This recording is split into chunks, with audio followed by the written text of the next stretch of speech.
Floating on cloud nine, basking in the euphoria of marrying the love of my life, I never anticipated the storm brewing on the horizon. The tempest arrived in a deceptively innocent package addressed to my mother-in-law. Curiosity piqued, I eagerly tore it open, only to be confronted with a revelation that would shatter the tranquility of our newlywed bliss. In an instant, the harmony between my husband and me unraveled into a nightmare, orchestrated by forces I had never imagined.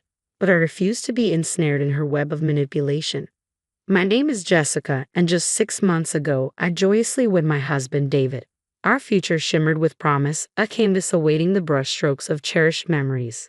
Yet fate had other plans, unveiling its cruel twist a mere month after our nuptials.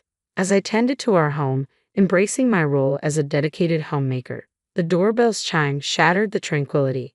A parcel, a harbinger of chaos, bore the name of its sender, my mother-in-law. A parcel from my mother-in-law? Intriguing. There had been no prior mention of any such delivery, and David seemed equally unaware. Piqued by curiosity, I untied the knots, securing the box. Within, an unexpected assortment greeted me, clothing, not the stylish ensembles one might anticipate, but rather a collection bearing the unmistakable signs of age and wear. "What is this?" I stammered, bewildered by the sight before me. "Old clothes," came the curt response. I was dumbfounded by the array of garments, some marred by telltale signs of use, others adorned with holes and frays. Among them, relics of bygone fashion eras lingered, now reduced to gaudy remnants of their former glory. As I grappled with this peculiar offering, the shrill ring of the phone pierced the air, a timely interruption from none other than my mother-in-law. "Oh, Jessica dear, did you get my gift?" No. How can you call that a gift? They're clearly old clothes, and they're hideous. Who could possibly consider this a gift? As I stood there, bewildered by the unexpected situation, my mother-in-law began to explain casually. "You see, those clothes are ones I used to wear a long time ago. I found them while tidying up my closet." But mother-in-law, some of them have holes in them." "Don't worry, dear. I included some new ones I bought recently. Please try them on." Despite my confusion, my mother-in-law chattered away cheerfully. Was this harassment, or was it genuine kindness? Honestly, I couldn't decipher her true intentions. When my husband David came home from work, he immediately noticed the mountain of old clothes. "Did Mom give you a gift?" "That's nice." It felt more like she was offloading them rather than gifting them. Even so, if my mother-in-law's intentions were kind, I didn't want to seem ungrateful. So I did mention the holes or the poor taste to David. A month later, another package arrived from her. As expected, it was filled entirely with second-hand clothes. This time, the amount was overwhelming, and the designs were even worse than before. "Oh, who would wear these?" I exclaimed in disbelief. I felt bad for my mother-in-law, but this was nothing short of an unwelcome favor. The clothes were just crowding my closet. I should give them away or sell them at a flea market. As I was thinking this, the phone rang. It was my mother-in-law again. "Oh, Jessica, did the clothes arrive?" I gathered some really special pieces this time. Her cheerfulness was almost overbearing. Even so, it would be problematic if she kept sending them regularly. "They're old and not really my style, mother-in-law. I appreciate the gesture, but I don't usually wear such flashy clothes." When I gently declined, her tone suddenly changed, and she became angry. "Excuse me, Jessica. What do you mean by criticizing the clothes I went out of my way to send you?" The correct response is thank you. "No, actually just wear them, Jessica. Sending you all those clothes will surely save you some money, won't it? The next time you come over, make sure you're wearing what I've given you, okay?" With that, my mother-in-law issued her one-sided command and abruptly hung up the phone. I sighed, realizing I'd made her angry. I had never known her to be so forceful with her opinions. That night, I decided to gather my courage and talk to my husband about it. "David, do you have a minute?" "Wait, you got more presents from my mom." "Well, that's what I wanted to talk about." David still thought I was receiving gifts I'd enjoy. When I explained the situation, his eyes widened in surprise. "Second-hand clothes?" "Yes, second-hand clothes, and they're not my style at all. I can't possibly wear them." I told him about my attempt to gently refuse over the phone and how it had upset her. "Can you talk to her, David?" David stayed silent for a while, sensing my distress over the unwanted clothes his mom had sent. I hoped he would come up with a solution to smooth things over between us. "I'll call Mom," David finally said, stepping out onto the balcony with his smartphone. I hoped he could resolve the situation, but when he returned, he said something outrageous. "Mom told me she was just trying to be nice by sending you clothes. You make it sound like it's a nuisance. You should be more grateful." I was baffled by David's words. "Hold on a minute. I told you right. I can't wear those clothes. They're not my style at all. Your mom said she used to wear them. Are you making fun of my mom's taste? That's not what I meant. Besides, some of the clothes even have holes in them. Are you saying I should wear those?" "Enough." Mom started crying when I told her you didn't like the clothes. "Please don't upset her anymore," David yelled. After yelling at me, David stormed off into his own room, slamming the door behind him. "Wait, what? Is it my fault?" I muttered, stunned. I never thought David would take his mom's side. Even if he didn't exactly support me, he could at least try to understand my feelings. I felt as if I had been betrayed by my husband. The following month, another package from my mother-in-law arrived. When I visited my in-laws' home and it was discovered that I wasn't wearing the clothes she had sent, she exploded. "I went to all this trouble to send them to you. Why aren't you wearing them?" she demanded. "Yeah, Mom went out of her way to send them to you," David joined in, siding with her against me.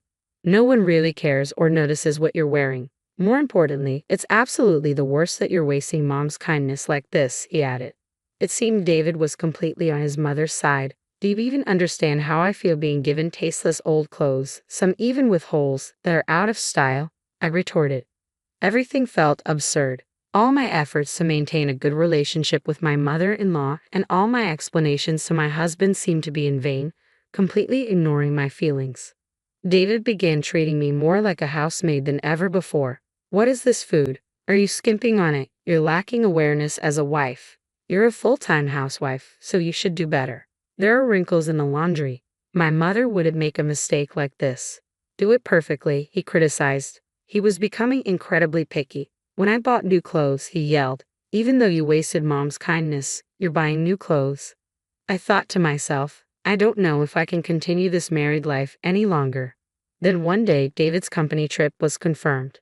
"Make sure you prepare for my company trip starting tomorrow," he instructed me. I, who have been feeling increasingly like a housemaid lately, naturally felt frustrated.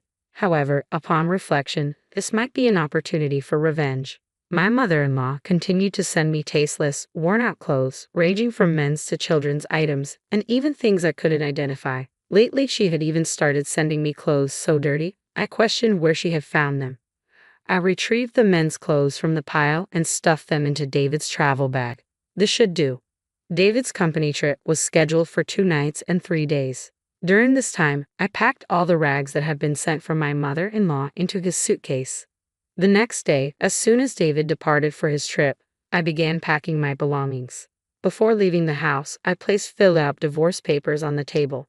Meanwhile, David, away on his company trip, found himself the subject of ridicule from his colleagues. "Hey, what's with these raggedy clothes, mate? Did you pick them up from a thrift store? Having a tiff with the missus, eh?" "Serves him right," his colleagues chuckled. That night, as expected, David called me. "Hey, what's the deal with the contents of the suitcase?" he demanded, his fury palpable even over the phone. I struggled to contain my laughter as I questioned David. "Is there an issue with your suitcase?" "What do you mean, an issue? Why are there these shabby clothes in here? Are you out of your mind, making your husband wear these? You think I'm crazy?" I replied calmly. "David, remember what you said, huh? Those clothes were sent as a gesture of goodwill by your mom. It'd be pretty odd for a son to waste such goodwill, don't you think?" Evidently, David hadn't realized the clothes I packed were from his mother. At my revelation, he stumbled over his words, caught off guard. "Hey, are you listening? Those clothes were sent by your mom. Since you were all for blaming me alongside her, you'll be wearing them without complaint, right?" I challenged. "Well, that's..." David was utterly flustered. I told him outright, "Do you understand now? Are you finally getting a feel for what I've been going through?" I left the divorce papers at home. "Divorce, I'll leave the rest to you." And with that, I hung up, leaving things unsaid. David bombarded me with calls and emails, all of which I ignored. Eventually, I returned to my parents' house. A few days later, my mother-in-law called me. You listen here. You can't get divorced without my approval. If you don't listen, I'll hire a lawyer and sue you for emotional distress, she threatened. I responded calmly, feel free to do so. A week later, my mother-in-law instructed me to meet at a coffee shop for a meeting with a lawyer. I arrived at the specified location to find my mother-in-law, husband, and someone who appeared to be a lawyer waiting for me. What's this? I've already decided on the divorce, so there's nothing to discuss now, I stated firmly. My mother-in-law's expression turned hostile as she snapped, Don't mess around. After all we've done for you, we won't allow a selfish divorce. Exactly, my husband chimed in, echoing my mother-in-law's sentiments. I've become a laughingstock at work because of the clothes you made me wear. Now everyone at the office is laughing at me. A laughingstock? Isn't that essentially mocking your own mother's tastes and clothing choices? I couldn't help but laugh in front of them. My mother-in-law glared at me, her eyes widening in anger. What's so amusing? You're such a cheeky wife, she snapped, then turned to the lawyer. Hey, Mr. Lawyer, she can't possibly request a divorce from her position, can she? I was informed that the wife was the one causing the trouble, the lawyer questioned, looking puzzled. I made it clear, no, it's the other way around. I've been harassed by my mother-in-law and husband, receiving clothes like garbage every single month. Upon hearing this, the lawyer appeared perplexed. This is completely different from what I was told. My mother-in-law seemed flustered by the revelation. Growing impatient with their reactions, my husband abruptly stood up. That's it. I'm divorcing you, you useless wife. I'll demand full emotional distress compensation, he yelled at me. His outburst caught the attention of all the customers in the coffee shop.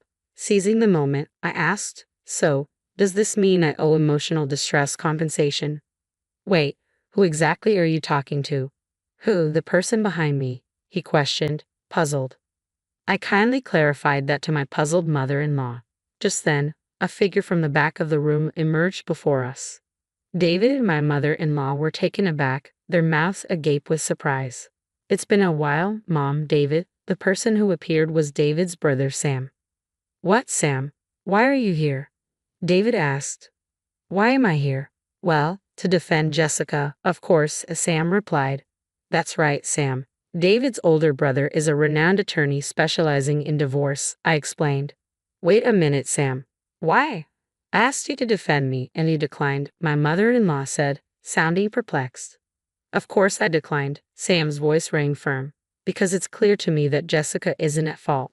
And after hearing her side of the story, I discovered that you've been using the money I've been sending home every month under the guise of hard times to torment Jessica, haven't you? That is. My mother-in-law seemed at a loss for words. Indeed, she had been receiving money from Sam every month. While some of it went towards living expenses, she had been using the excess to purchase supper clothes to send to me, all in an effort to torment me.